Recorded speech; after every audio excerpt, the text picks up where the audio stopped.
John Howard. I'm a musician, producer, also co-founder of Avvay. I was in high school playing in bands. I was supposed to go to college. I skipped my college orientation to play a show. And so the next day my parents sat me down and they were like, listen, we know your heart's not in this. Like, we fully support you just being you and just like going out and doing your thing. I ended up submitting a VHS tape to audition for this band called Dismas. I didn't have the money to like buy multiple plane tickets, so I flew out there and I was like, hey, I'm here. You know, I hope this goes well, and it did. We spent 5 or 6 years together. From there, I ended up moving to Nashville. During that time, I got into production just kind of out of necessity. I was doing demos for like publishers and stuff like that, and that kind of parlayed itself into writing sessions and just more production work and mixing.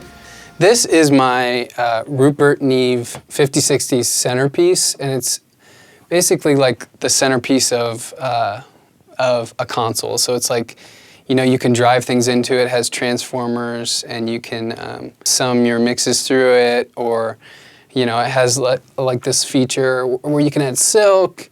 So I just like it. It kind of adds, like, in a really like digital world, it kind of adds some analog warmth in the most simple way to me. Generally, I'm doing things in the box. I'm trying to keep things quick and you know, recallable, so that if I have to make a change for film and TV or something, which often happens, like it needs to happen really quickly, I keep it digital for that reason. But I try to use like good compressors and pre's when we're tracking. The process of making something come to life, it's addicting. It's like my favorite thing in the world, because it's like there's this process of, this is like the best thing we've ever made. I think that at least once every song, you know what I mean? This is for sure the best thing I've ever made.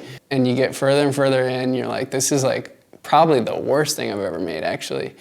And then you start to circle around. Like, the more you build it out, you start to realize that, you know, maybe it's somewhere in the middle, or maybe this is like really great, you know, once you kind of push through those feelings. That's the magical part for me. The next day, like having that perspective on a song, you know, there's nothing like it. The process of continually creating is really important, because, you know, if we only have those things that we only are willing to perfect, then we get stuck. So I try to have a balance of both.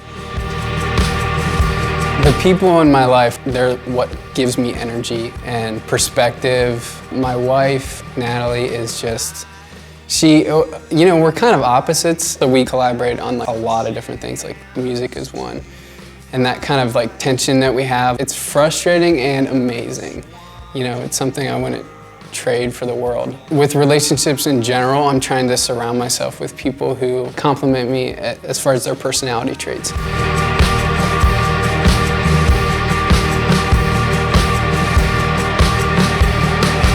I got the opportunity to play for Paramore, which I've been doing for almost 6 years.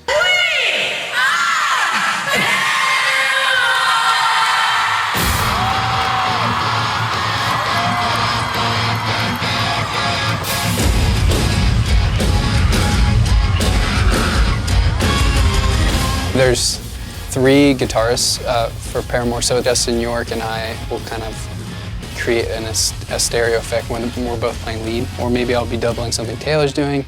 But generally I'm like rhythm guitar, I'm kind of like filling things out. I'm what they call a utility guy, so I'll be playing keys, and, you know, whatever needs to happen, I generally try to do. This is like the amp that I use. This Divide by 13 is my clean tone. And this, of course, is my salt lamp, which keeps the air pure. Is super important for me to have up here. One of the most interesting pedals I have on here is by this company called Old Blood Noise, and it's the Black Fountain. Cool. It's called an oil candelay, so it kind of does something that most delays don't. Of course, I have the Timeline. Pog, of course, which is kind of a staple in the Paramore sound, and the Liquid Chorus by Visual Sound. So yeah, a fuzz, nothing too crazy.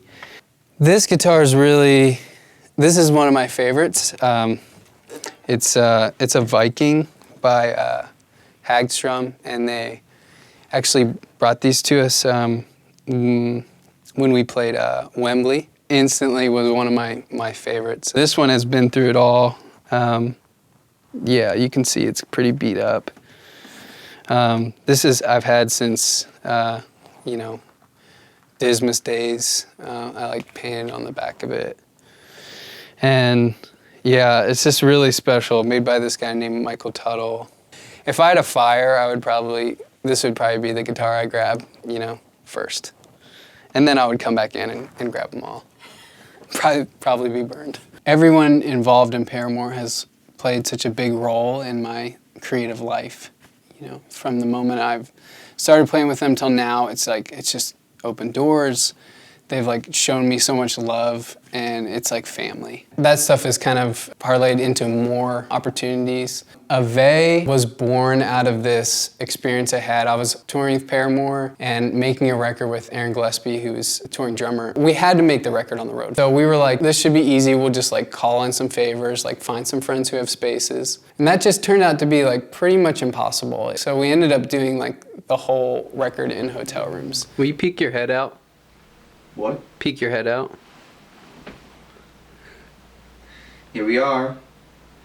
Vocal day 2. Eugene, Oregon. Is this the Holiday Inn? Holiday Inn? Yeah. Vocal booths.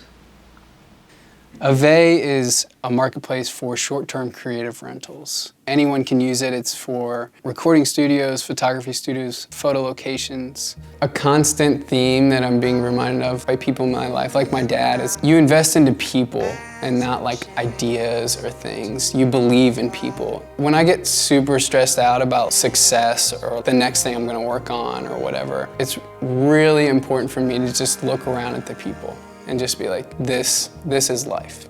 This is why we're here. We're here to pour into other people. With Avvay, our mission is to help creatives keep creating, because I think creation is so important to so many people. That keeps me grounded. When there's all this business stuff going on, it's like invest into people and not things. Hello internet friends, it is Sarah. I hope you enjoyed the final installment of Creative Spaces TV. John is so talented, such an awesome human being, and Avvay solves such an important problem. So make sure to check out those links down below in the description. Season 2 of Creative Spaces TV was so much fun to make, and very soon I will be sharing a behind the scenes video of how I made these. So from everything from pre-production to post-production, I will be sharing with you, internet. You can find me on the Facebooks and Twitters, Instagram, Snapchat, all the things. So many exciting things will be coming to this channel very, very soon. Make sure to hit that subscribe button down below. Let me know if you like this video. What did you guys think of Creative Spaces TV? I will see you in the next video. Have a fantastic day. Bye guys.